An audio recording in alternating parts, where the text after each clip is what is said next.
All right, so today, if you would, kind of try to use this feature. That way you can get a grade on it. I can look at your notebook as far as you taking notes and going through. We'll do this regularly or more regularly than whenever Mr. Dibble was there. So on your MyHRW, once you log in to your MyHRW, remember if you're having trouble with your login, you can just use the hmo.sville.us and it'll take you right into it. Log it in with Google and it'll be good. But there's a little purple deal right here that says My Notebook. All right, and if you click on it, it'll open up a notebook that is there. And all you have to do is add notes up here at the top, and you can start typing in your notes, and it will automatically save your notes in MyHRW. So then that way you don't have to worry about, did I write them here? Did I write them there? Whatever else. So what you do is on these, just go ahead and title those Chapter 9, the Americas. And then as I'm going through today, you'll type in your notes and it'll save and it'll roll through and you can add them into there, and I can go back in and look at student notes as we go to make sure that you're staying up to date with what's going on the board. You're not just kind of leisurely going through there. You're not going to type down every single thing that we're going through in the PowerPoints. But whenever I'm projecting the PowerPoints up here and there's a key point for you to make sure that you are going over, I'll say, all right, we need to put this in our notes, make sure we add this to our notes right there, okay? You have the ability to print them out later on if you want to print them out and see them there, or they're just saved onto your iPad based upon your MyHRW part that's there, okay? Let's go to this one. Can't get in there. All right. Yes, ma'am. All right. So what you do is go to MyHRW, just the regular MyHRW part, and like your student view will have these purple tabs right here, and one of them says My Notebook, and you'll just click on My Notebook. And then when you get into My Notebook, at the top of it, click on Add a Note right there. And then for this one, you'll just title it Chapter 9, the Americas. And then you'll be able to start typing your notes in there, typing your notes in here, and you'll be good to go off of that. Okay. Chapter 9, the Americas. Right here is going to be what your Chapter 9 is about on it. All right, so Chapter 9, the Americas.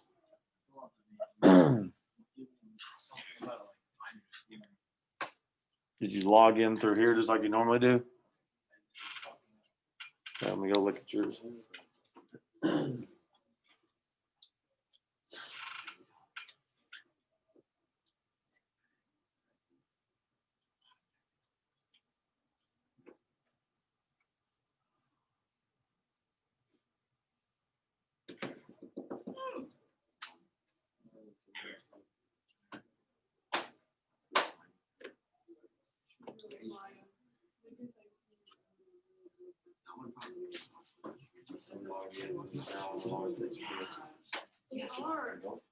All right.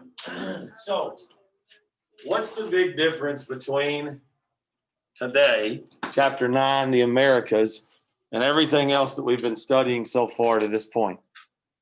What's the big difference? Yeah, it's the other way, right? Everything in the world that was going on, the world and the world only was considered the Eastern Hemisphere. Okay. Nobody had an idea, and nobody still does during this time period just yet. But nobody had an idea that there was similar stuff going on across the world in the Western Hemisphere. Okay. So imagine that. Imagine us not having a perspective that this global world is out there. Okay. There's people still, well, there's Kyrie Irving a couple years ago that was the Flat Earth Society, thought, the earth is flat.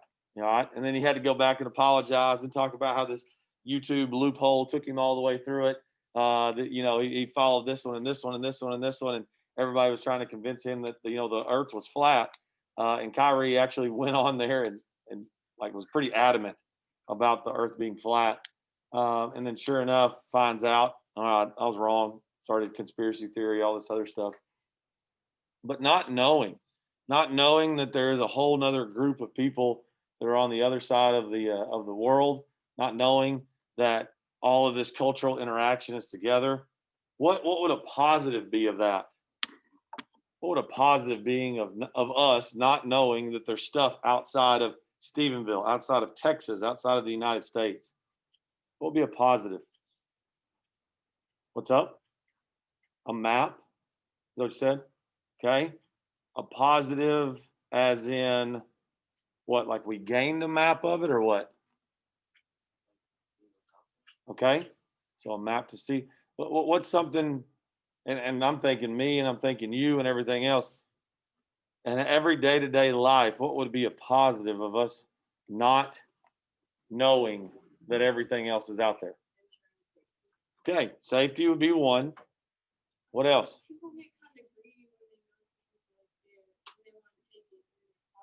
Okay, so global conflicts. All right, all the stuff that's going on out in the world. All right, what else? You guys ever worry about anything? Yeah, yeah. So the idea, I mean, if we don't know what's going on in the rest of the world, we don't have to worry about what's going on in the rest of the world. Before there was TV, before there was internet, before there was social media, and everybody had every bit of information in the world at their fingertips, people just lived their lives. You know what I mean? They just went on a day-to-day basis, and the only thing that they really had to worry about was what was going on around them, all right, and what directly impacted them. So your mind's not racing all over the place, all right, with terroristic ideas, with global economy, with the idea of climate change in this place. All right. So many world issues that you guys kind of deal with and you hear about on a daily basis, those were never present. All right. It was just, I took care of me, I took care of my family, I took care of the surroundings that were around me. And life was much simpler before you knew this. So the same thing, there's global conflicts going on in the Eastern Hemisphere because of all these empires that are growing. Yet in the West, this primitive to us group of people are building civilizations. They're growing, they're having their own conflicts, they're doing everything else.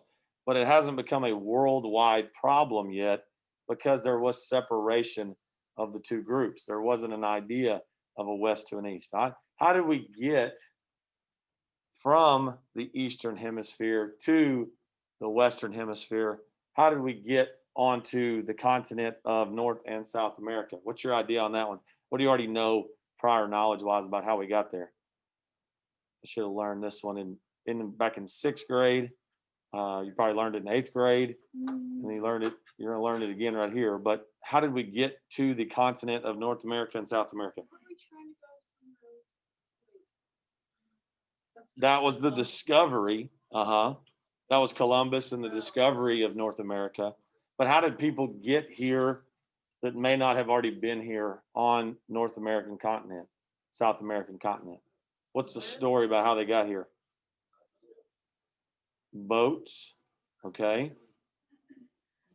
I remember the story of the land bridge, Beringia, the idea of Alaska, Russia. It was so cold during the ice age that there was a frozen over land bridge. People were following woolly mammoths on their migration, trying to hunt them. And then all of a sudden they end up coming to cross with the animals and the food.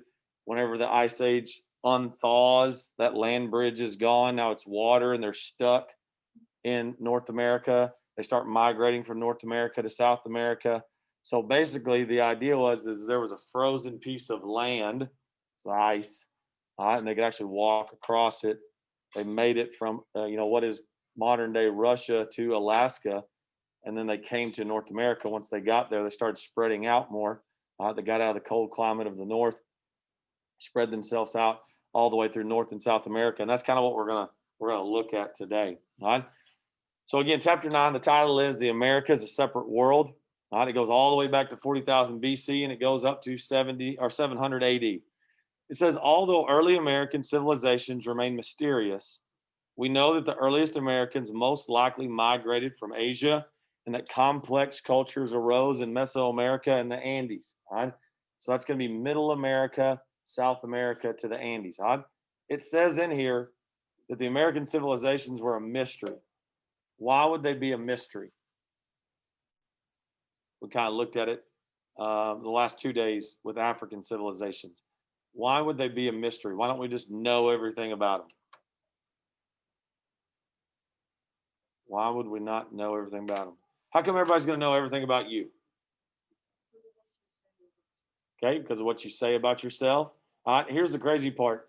Like if they look back in history, most every single one of you are going to leave a digital imprint of yourself. And if somebody down in history wanted to look back and see exactly what you were like, exactly what you said, exactly what you did from the age of probably 10 to the day you die, they're going to be able to have a digital imprint of you and how you changed over your lifespan, how you grew up, what you looked like, everything else. That's a very unique thing. You look back at your great grandparents and your grandparents, okay? You don't know necessarily what they did whenever they were teenagers. You don't know what they looked like whenever they were your age, okay? There's going to be a digital imprint of your exact picture of maybe what you said, what you did, the things that you thought based upon the tweets that you put out, all right, or the Snapchat filters that get dug back up all the way through, all right. Everything that you do right now is essentially recorded in history. Were these people able to do that? No, they didn't have a writing style. Okay. So there wasn't anything that left an historical remembrance of them. Okay. Y'all ever thought of that? That everything you're doing every day could be looked upon 500 years later? And let's say that Maya turns out to be famous. All right. And then one day somebody wants to, I wonder what Maya was like whenever she was a sophomore in Stephenville. And all they're going to do is dig up her internet record, her app record of everything she did. And they're going to go back to all of the messages she left, all of the texts that she had, everything else. And they're going to be able to know exactly what she said, exactly what she did, exactly what she looked like, all that stuff. It's kind of scary, isn't it? Yeah. Think of your kids. It's going to be so much different also about you raising kids. Like mine, I have to tell stories, or if my mom brings out a picture of what I look like or what I did or anything else like that. Well, I mean, your kids are going to have your social media page to go back and be like, Mom, what were you doing in this one right here? All right. I thought you said you never did that. All right. And then there it is right there. Okay. So that's kind of a scary part for some of you guys. All right. So we're going to look at section 1, the earliest Americans right here. All right. It says the cultures of the first Americans, including social organization, developed in ways similar to other early cultures. The crazy part is that even though nobody was ever connected, they migrated over and they essentially started the exact same way that all of the other countries, that all of the other civilizations and empires did in the Eastern Hemisphere. All right. So we talked about this. You need to make sure this goes in your notes. All right. The earliest Americans, the first Americans, is going to be number 2 right here. It says the first Americans come, I'll go back to it.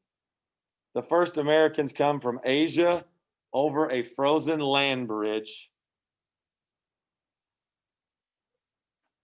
Beringia. They come over a land bridge and they're following their food. They're migrating. They're nomadic and they follow their food. That tells us a couple things. Number 1, this is during the Ice Age. Okay. Maybe you've seen the movie The Ice Age with like Scrat and all the other stuff, right? Okay. So about in that time, you got everything frozen over. So the idea that, the climate change back then also, it was frozen and it melted. And that's the reason why the land bridge went away. Beringia.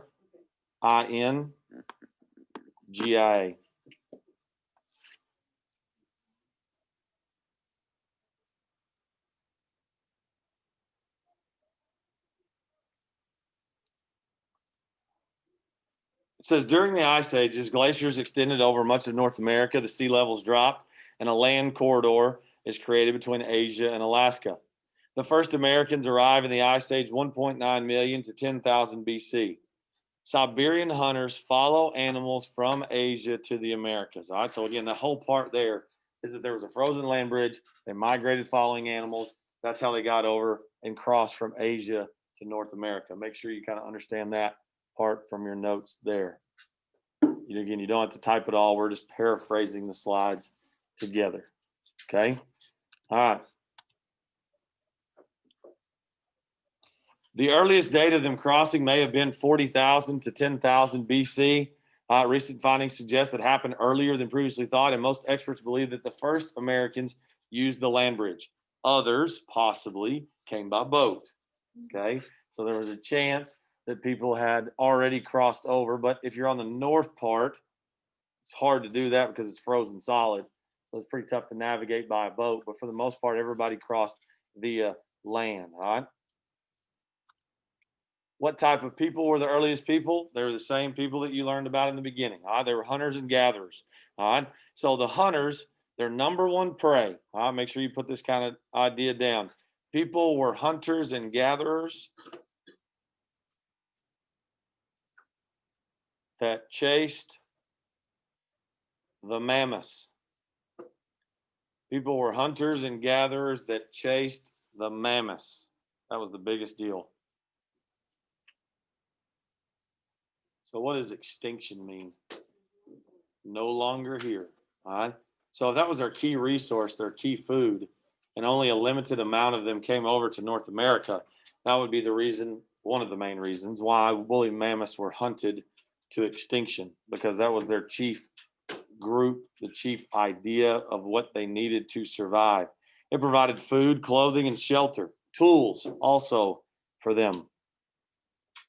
In the end, hunters turned to smaller animals when the mammoths would die out. People also began to fish and gather plants and fruits. Why do you think fishing was such a big deal in North America?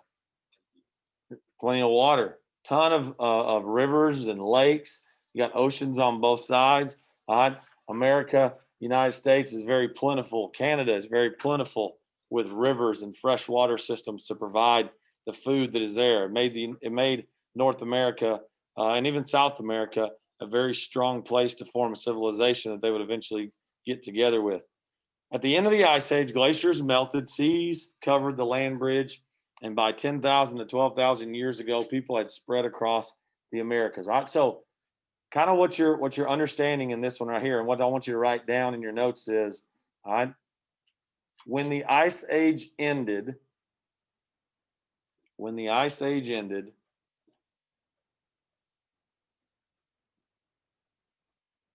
the door to North America closed. Those people spread out through the Americas. When the Ice Age ended, the door to North America closed. Those people spread out through the Americas. When I'm saying the Americas, what does that mean? North and South America. That doesn't mean just the United States. The United States is not America only. Okay? Canada, Mexico, the United States, all of South America, all of Central America, all of that is the Americas. All right. So whenever they're reference to the Americas, make sure you kind of understand it's all of it all together right there. All right. In turn, and once they no longer rely on the mammoth for food, all right, they still need to be able to have a very good supplement to their idea of nutrition and food and being able to stay where they're at. It says around 7,000 BC, people in Mexico begin to raise crops from seed. maize or corn becomes the staple crop in this area. All right. Teotihuacan, the valley, developed advancing farming methods, agricultural spreads throughout the Americas. All right. So around 7,000 BC, this is what you need to put down. Around 7,000 BC,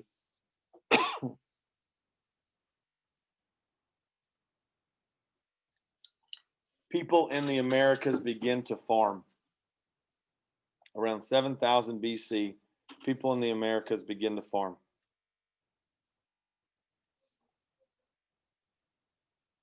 And we've already went through this whole scenario with the Eastern Hemisphere. See if you can remember some of them. What were some of the big changes that farming brought on? What were you able to do because of, what's that? Settling, civilizations. No longer did I have to waste all my energy trying to chase down an animal. I could grow my crops. I could spend my energy raising my crops. And I always had a sustained amount of food, even if it went through winter. I could store it. So that was a big deal. Farming brought on great changes. Agriculture increases food supply, leads to population growth, larger communities, specialized skills in arts and trades. All right. So put down this right here. People were able to have more kids and spend time learning trades. People were able to have more kids and spend time learning trades.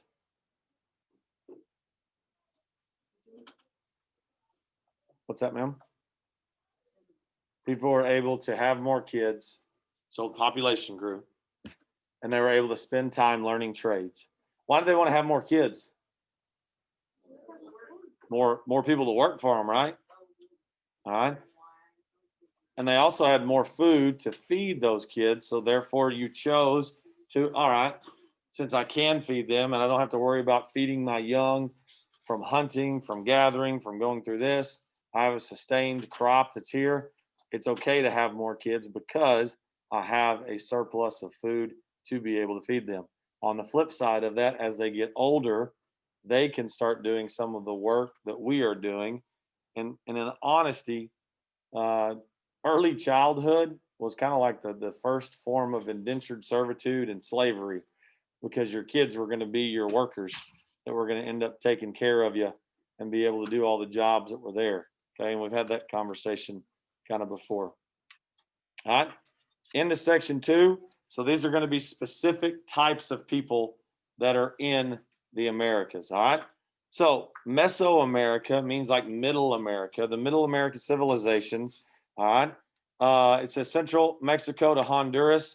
The people of the Olmecs, they're the mother culture. They created the earliest civilizations in southern Mexico. All right. So what I need you to put here is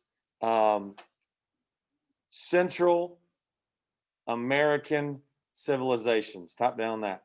Central American civilizations. You might hit enter so it leaves like a space and you kind of understand that it goes to a different one. All right. Central American or Mesoamerican. That's what that means. Central American or Mesoamerican. And the first one we're going to look at is the Olmecs. Olmec. Olmec. Olmecs. The Olmecs. The Olmecs were the first civilization in southern Mexico. The first civilization in southern Mexico.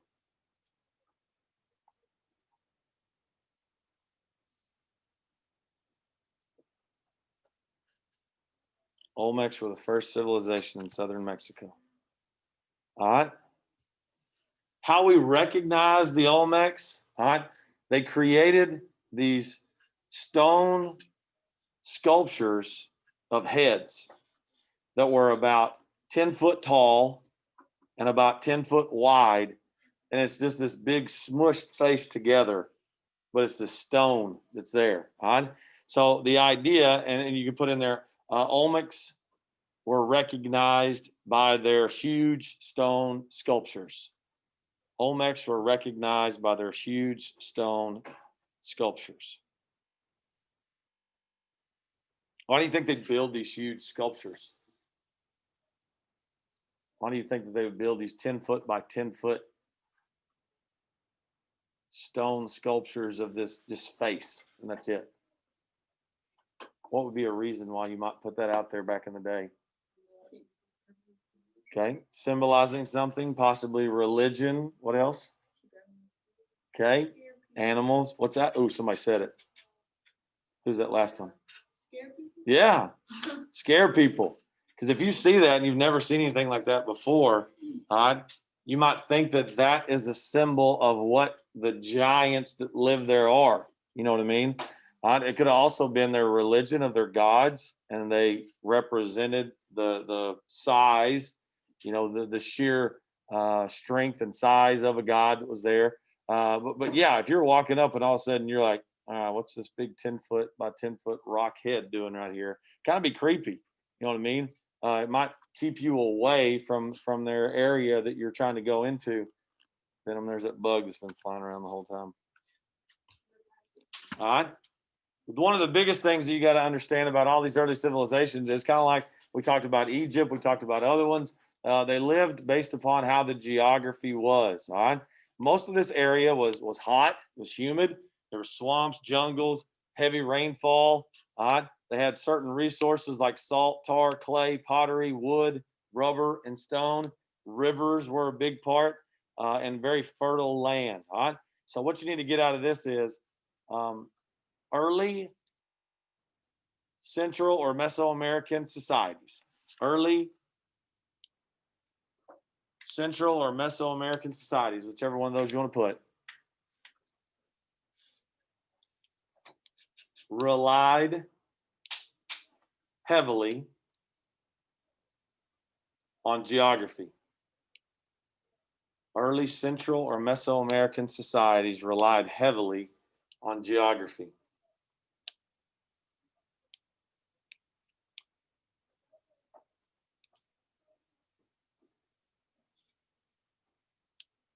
Things like resources and waterways. Things like resources and waterways.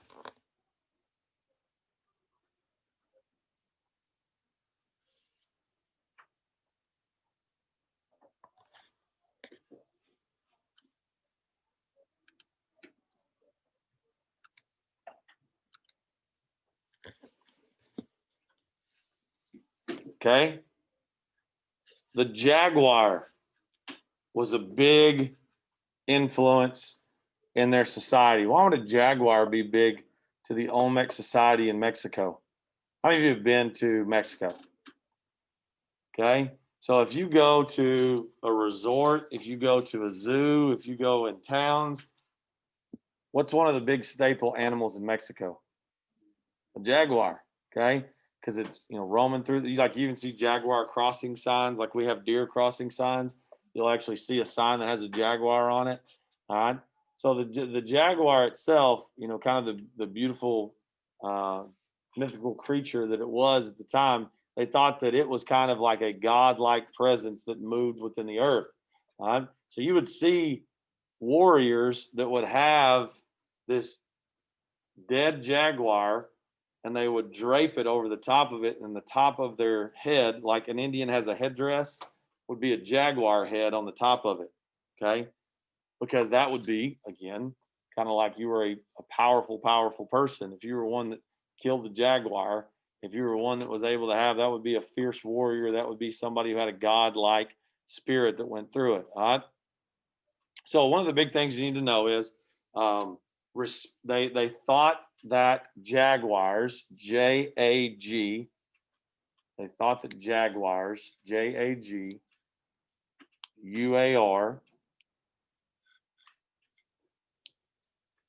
had a powerful spirit,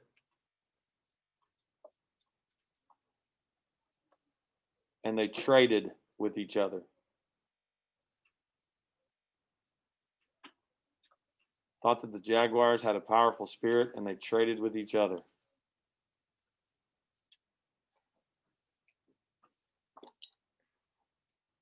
The last thing you need to put on this one right here is they built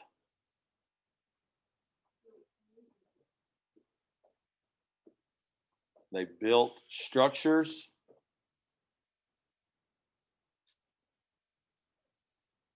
similar to pyramids.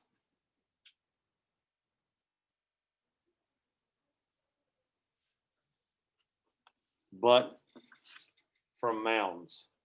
They built structures similar to pyramids, but from mounds, like in the earth, like a hill. That was their pyramid builder.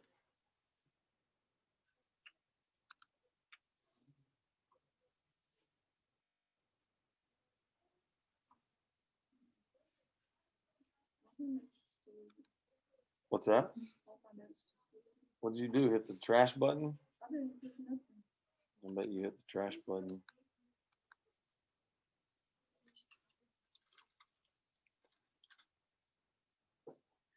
One of the big things that that they kind of went through was the idea of a ball game. Sometimes it kind of goes through like the same idea of the Mayan culture. I'll show you a clip here in just a second, but you'll have to kind of see that. This allowed there to be like a ruling class, social society, a setup of priests, of workers, of warriors, of other things that were there. All right, and then I'm going to show you this clip right here.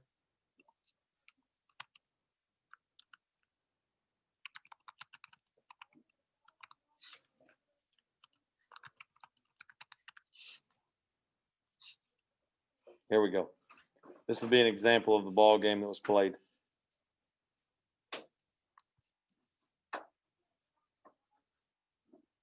Not that easy, but Grammarly can help. As soon as the ad's over with. This sentence is grammatically correct.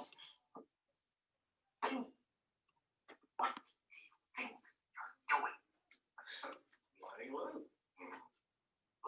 change your plans. We have to grab what we can carry and get out of here now. What? Why? Because the high priest is nuts. This is unacceptable. Yeah. Like you said, the gods should not be playing ball like this. Well, exactly. This is how the gods should play ball. But don't blame me. I blame you. What's the object of this game? Pray tell. Not enough for war. Who? That. It's impossible. We're gonna lose.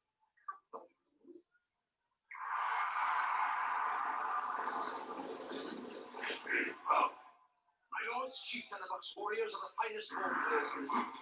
15 mere mortals. I realize that you're new, but I do hope their challenge will not make the game interesting. Play ball!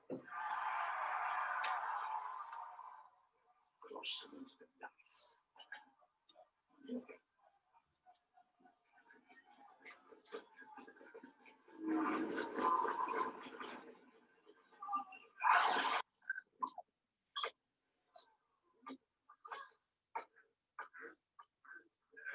My lords, were you not supposed to put the ball into play?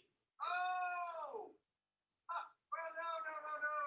We were merely demonstrating the traditional first avoidance maneuver.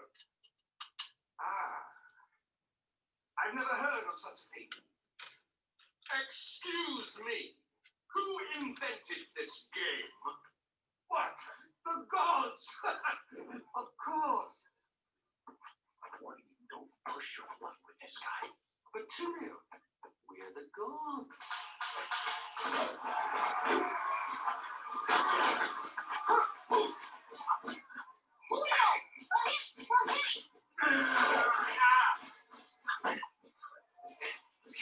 Is it possible?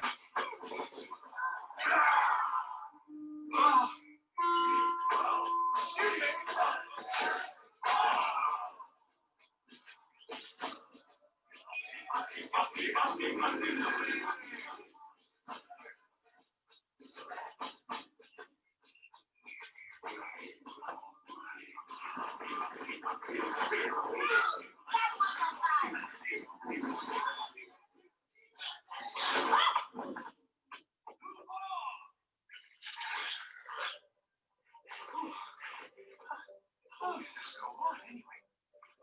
over the shelter to be alive. We need a miracle. No, Jesus.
Partner. Michael, congratulations. And now you will, of course, wish to have the losing team sacrifice your glory. Not again. Look, Zekelkhan, forget the sacrifices. No. We don't want any sacrifices. And all of the sacred writings say that you will devour the wicked and the unrighteous.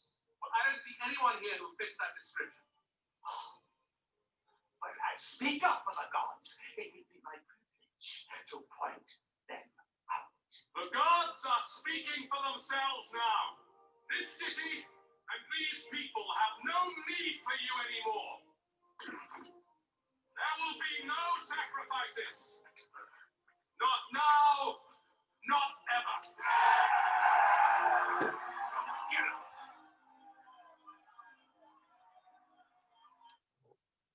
Now, that's a little bit later down the line, whenever, as far as like Spaniards come over and they start, intermingling with the Mesoamerica culture. But you get kind of the idea of, the look, the build, the architecture, the ability to find other ways for your time based upon not having to hunt and gather, and kind of the beginning part of civilizations in the Western Hemisphere right there. Okay. How many of you would rather type on that than write hand notes? Raise your hand on there.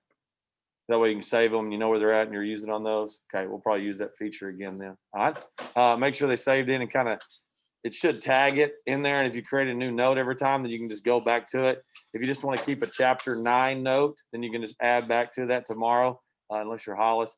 And then you might copy and paste yours from somebody else that's already got it. So that way you can start on the same deal right there. All right, that's it for today.